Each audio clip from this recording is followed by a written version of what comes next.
So I just purchased this Sboly Personal Compact Blender, and I just unboxed it, I plugged it in.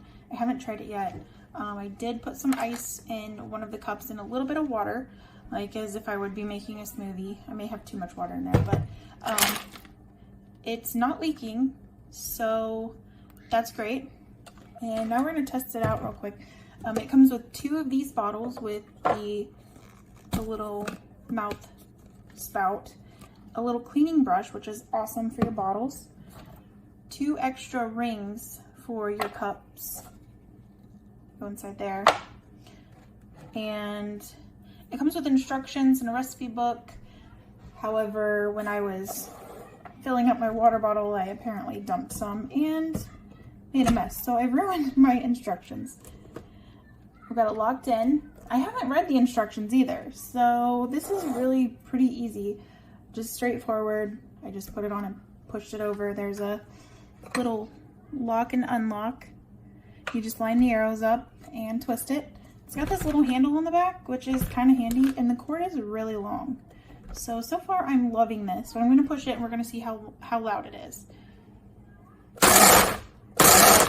It's about like a normal blender, but pulse only. And it's crushing this ice like crazy. I don't even know if you can hear me over the sound.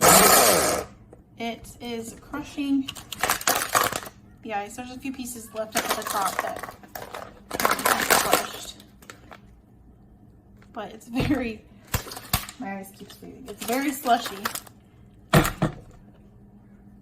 It's working great.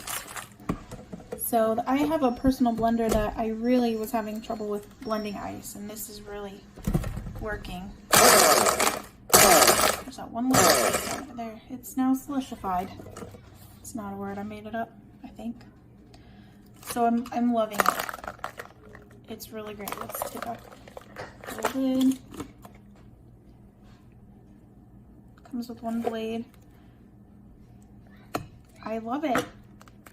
I'd give it 5 stars, and there's my my slush. Need some flavoring and I'm good to go. Thanks, guys.